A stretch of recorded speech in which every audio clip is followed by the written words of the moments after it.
You're still watching PCG TV. In thy light, there is light. Welcome to another episode of Called to Serve.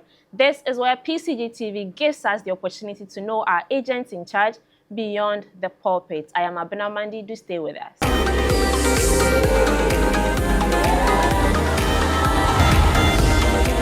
Thank you for staying with us. On today's episode of Called to Serve, we have Reverend Patrick Baah. He is the Associate Minister of Emmanuel Congregation in Dansoman. Reverend, you're welcome. Thank you very much.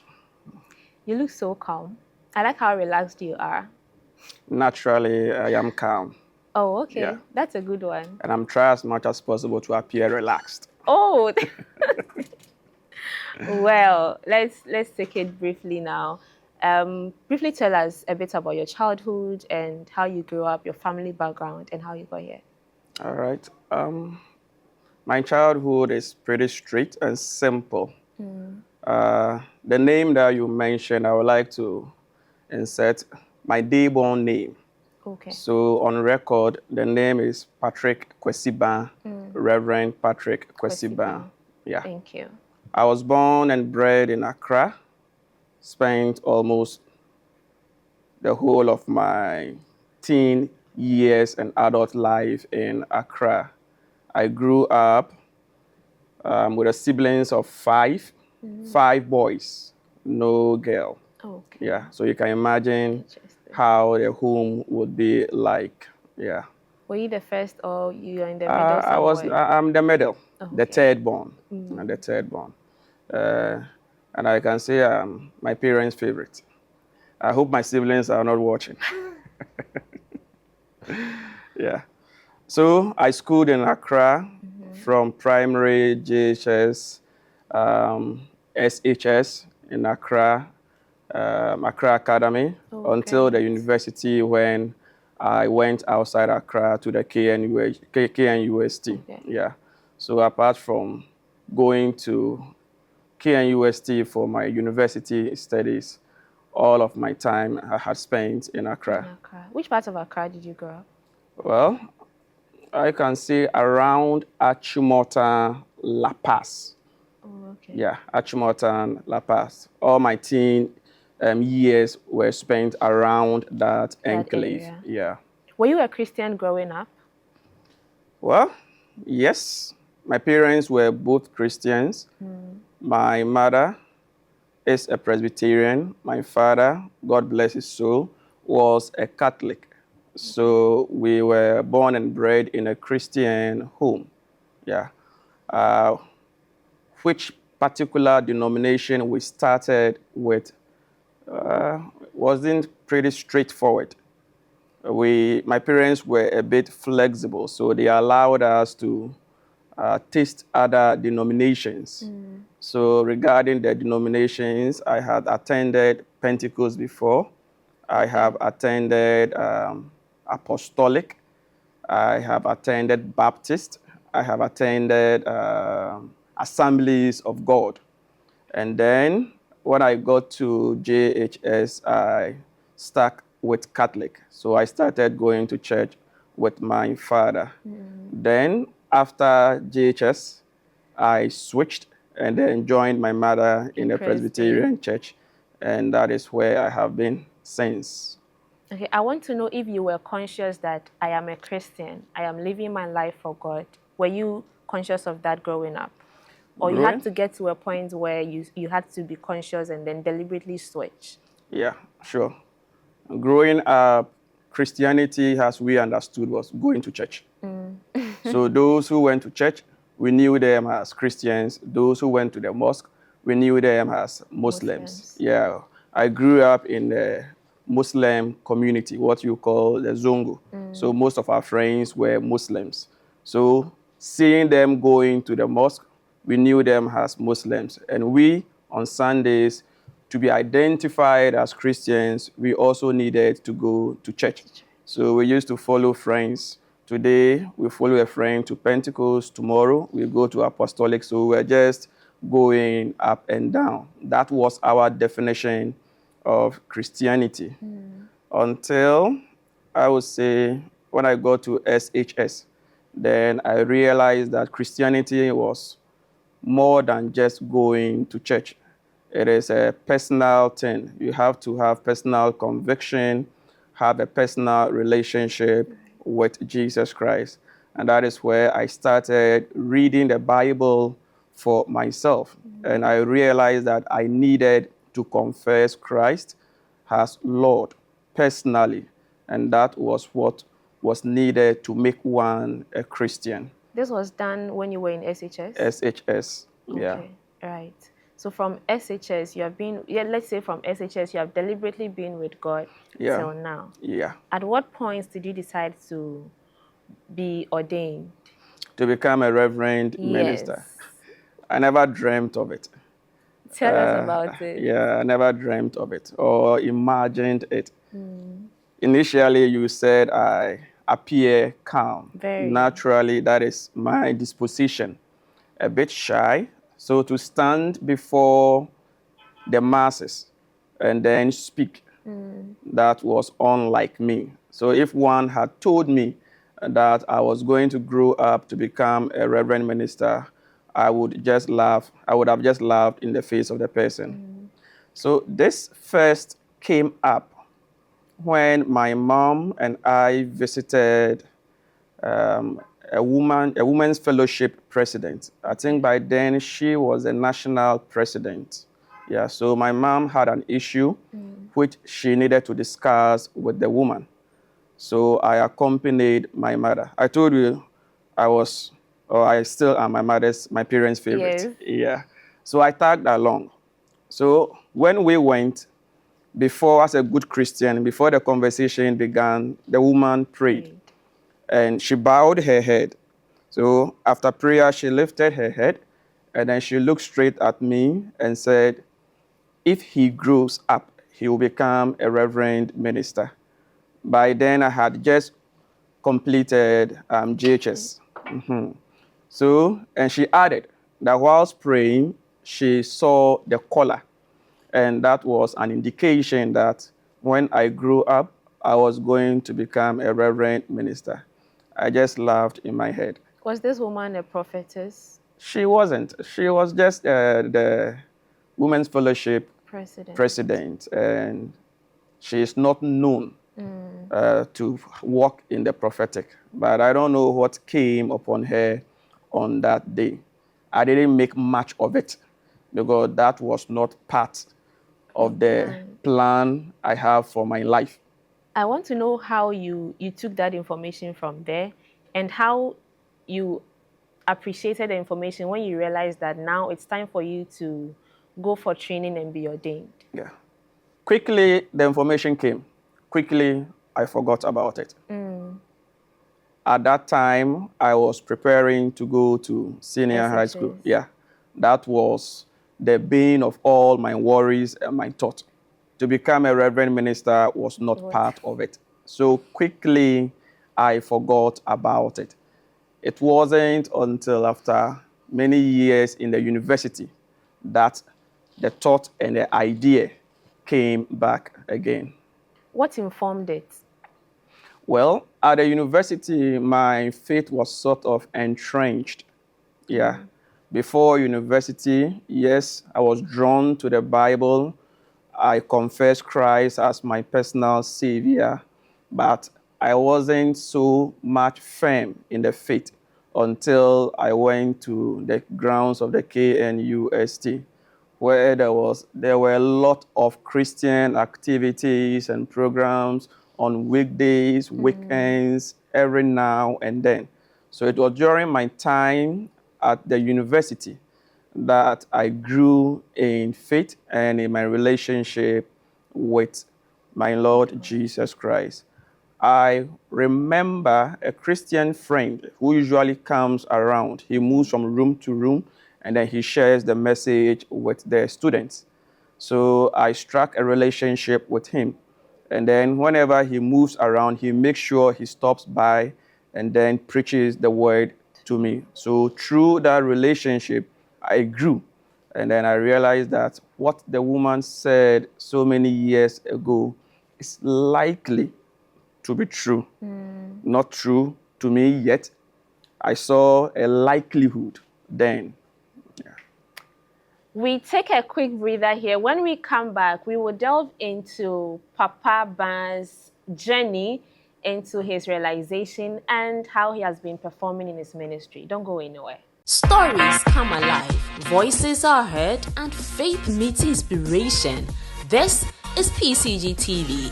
From news to powerful sermons, from business spotlights to youth-driven conversations, we bring you content that informs and transforms. Do you need media coverage, live streaming, documentary and video production, or event coverage?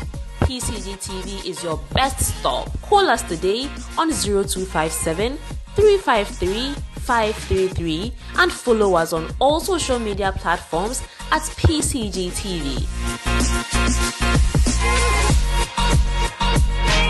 PCG TV, in thy light, there is light.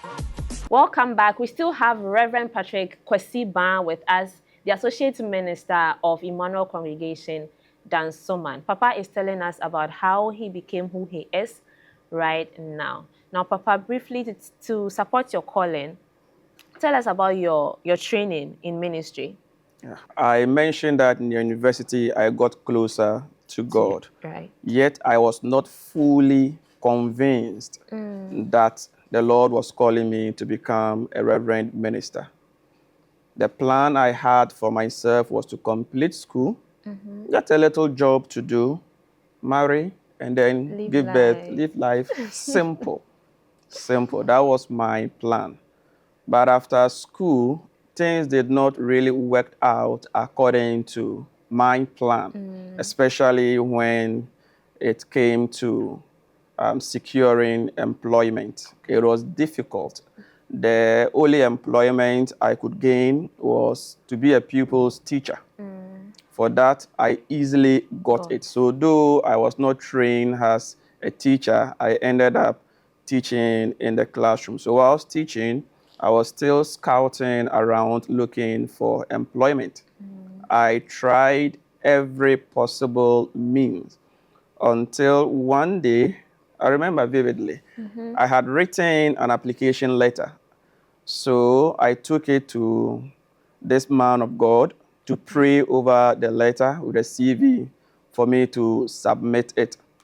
So whilst praying, he told me, after praying, that the Lord wants me to teach his people and that the Lord was calling me. And that was why I was finding it difficult to get employed.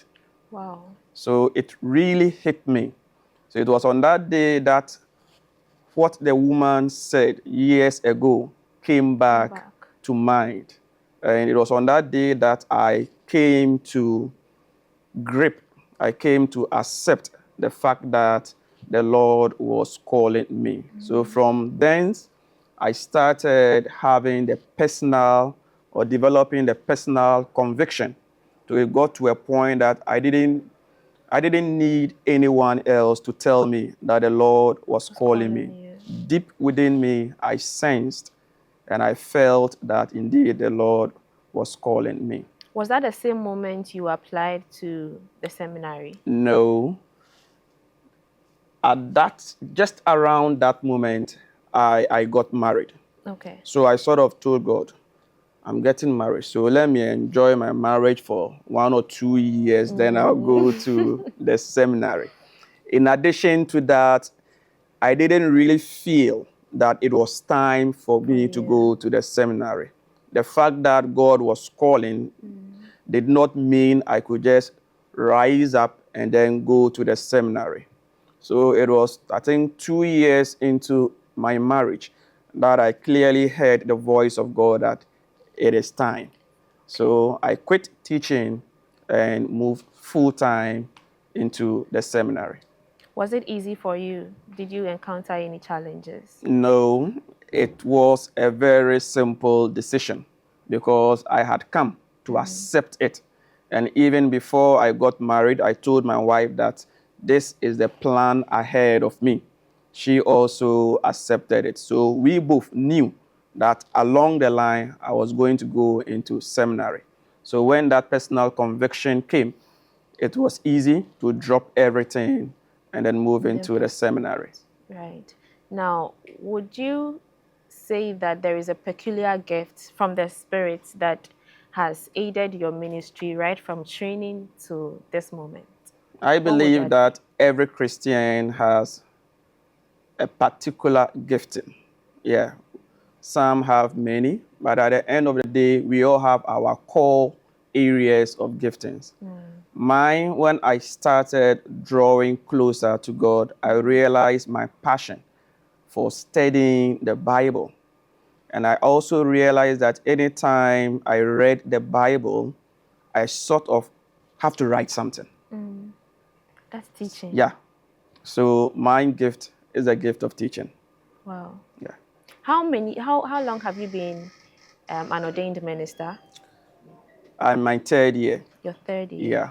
As a commissioned minister, 3 years, ordained 1. How has your wife been resourceful or helpful to your journey this far? Well, my wife has been God's blessing. She has supported me a lot. When a time came for me to quit school and go to the seminary full time, she was the one who took over the responsibility of the home. She took care of the children. She also took care of me while I was in school for 3 years. So she has been very supportive for my entire ministerial time. How many children do you have now? We have 3 girls. Oh, okay. Yeah. You came from boys and you are producing girls. You can see. That's interesting. Yeah. Anyway, now you are with the Emmanuel congregation in Dansoma. Yes. That's where you have been for these 3 years. Exactly. What can you say about the congregation that keeps you connected to them every moment? Yeah. Emmanuel is a big church full of life. In fact, after commissioning, when I realized I was being posted to Emmanuel, it shook me a bit. Wow. Yeah. What had you heard about it that it pushed you that much? The fact that it was one of the biggest churches in the Ghana West Presbytery. Right. And then to be posted there as a newly commissioned minister, it was a bit frightening. But I took solace in the fact that the Lord who had called me is going to be with me, and he will equip me to do whatever assignment he had for me at Emmanuel. So my time at Emmanuel has been good. The members have been kind. They warmly accepted me. They warmly accepted my ministry, especially the teaching bit. And I can say that has been able to keep me connected with the members. That's interesting. Yeah. And the reception from the resident ministers, your colleague ministers too, have been good so far? Immeasurable. Wow. Immeasurable. I had opportunity to first serve 2 senior ministers, Reverend T.S. Akuno and then Reverend K.L.M. Ansa. So I was a 3rd minister. So I studied under them and I learned a lot. Currently, I am under the district minister, Reverend Dr. Kofi Entry, and I'm still learning a lot. Definitely. Yeah. Now, are you pursuing any further studies in ministry? Not at the moment. Not yet. You know, Presby, you need to be in the field for a number of years before you can go for further studies. Right. Now, you were already married before you went into ministry. Yeah. And then now there is ministry. Now you are teaching in the ministry. You have kids. Your wife is also there. How do you balance this triangle now? Well, it's easy. In the family, we all have our roles to play. Okay. Yeah, so my wife and I clearly understand the rule. She is also working full time. Yeah, so we have a couple of family members who help us to take care of the home. And also, my congregation, my office is just a stone throw away from the man's. Oh, great. Yeah. So even though I may be in the office, my one eye, one ear is Is in at the home. home. Yeah. So that has helped. Okay, now when we get back from this break, which we want you to stay right with us here on PCG TV, we are going to let Papa talk briefly about what excites him about the family he has been able to build to this moment. So stay with us. Stories come alive, voices are heard, and faith meets inspiration. This is PCG TV.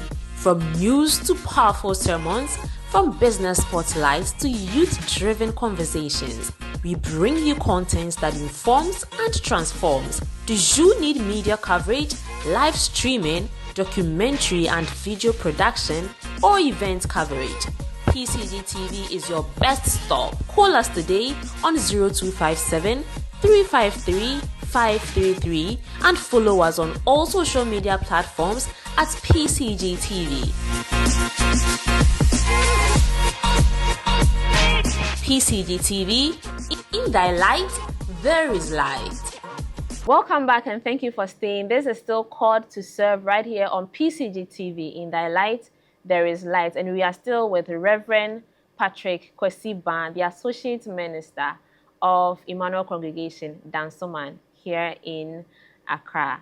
Papa, we want you to tell us how you managed to pull your family along to this moment.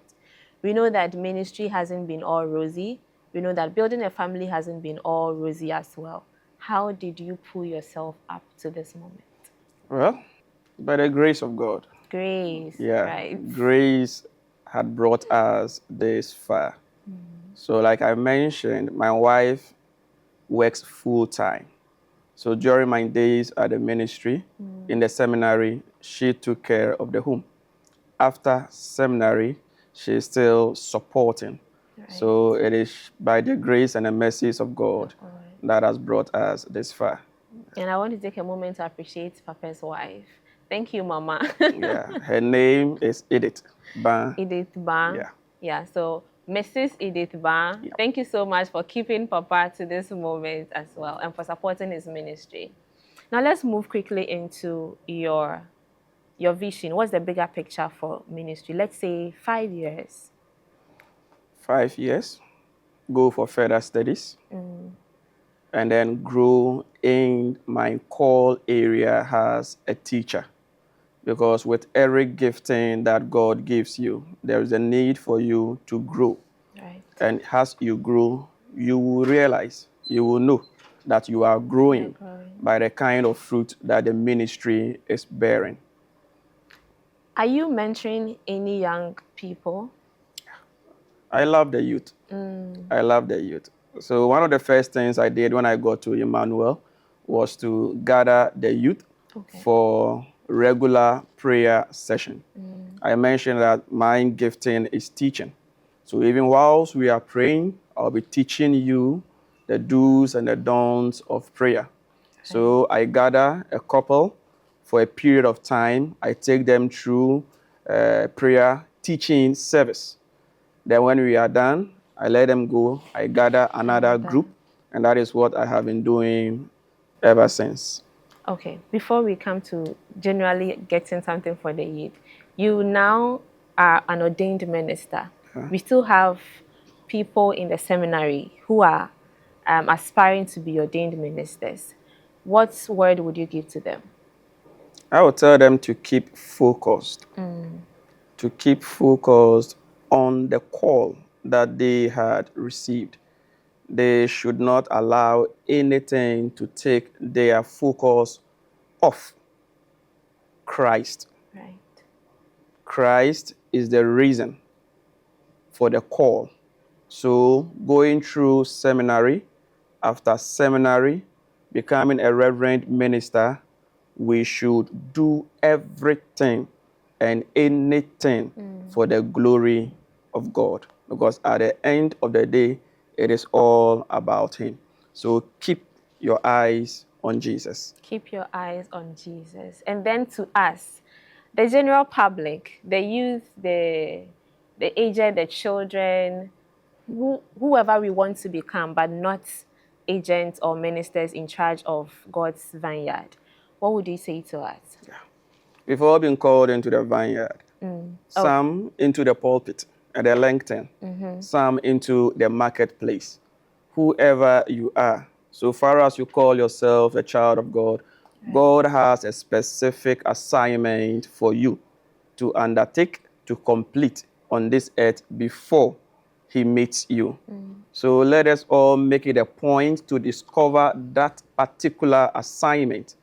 Because when we end up doing all that we want to do, at the end of the day, we are going to give an account on the particular assignment that God had given unto us. I have found mine. It is in the pulpit. What is yours?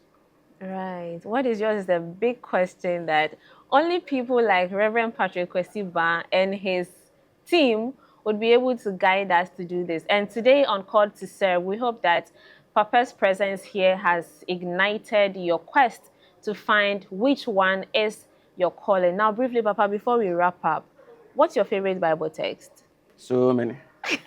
So many. Give us one. One that just came to you as I asked. I don't have any in particular.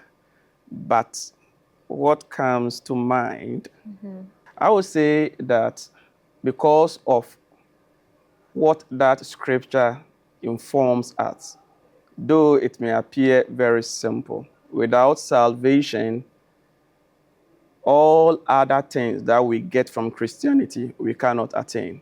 The blessings, the successes, and everything else trickle from salvation. Okay. So John 3:16, for God so loved the world that he gave his only son. Without this giving, I would not be here talking about the gospel. So that would be my favorite for today.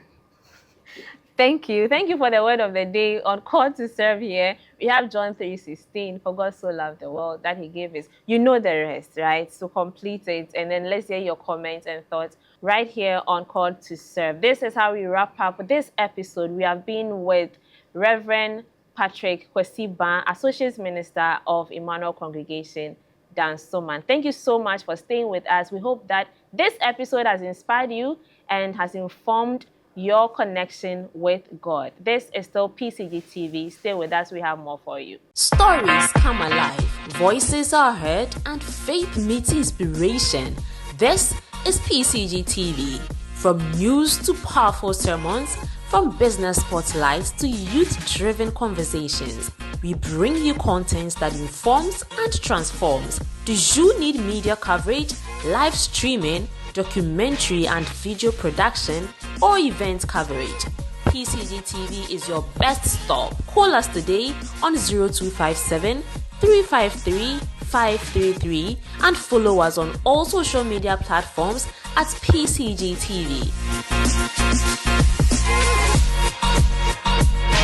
PCG TV, in thy light there is light.